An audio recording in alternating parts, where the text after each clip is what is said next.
ఆదికాండము 49:1 ఆదికాండం గురించి చెప్పుకుంటున్నాం కదండి.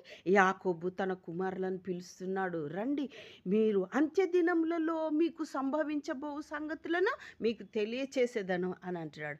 మరి యాకోబుకు ఏ విధంగా తెలుసు తన కుమారులకు సంభవించబోయేది అని అంటే, కీర్తనలు 25:14లో యెహోవా మర్మము ఆయన యందు భయము భక్తులు గలవారికి తెలిసి ఉన్నది, ఆయన తన నిబంధనను వారికి తెలియచేయును.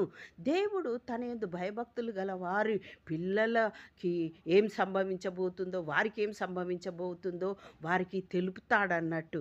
ఆమోసు గ్రంథము 3:7 తన సేవకులైన ప్రవక్తలను తాను సంకల్పించిన దానిని బయలుపరచకుండా ప్రభువైన యెహోవా ఏమీయు చేయడంట.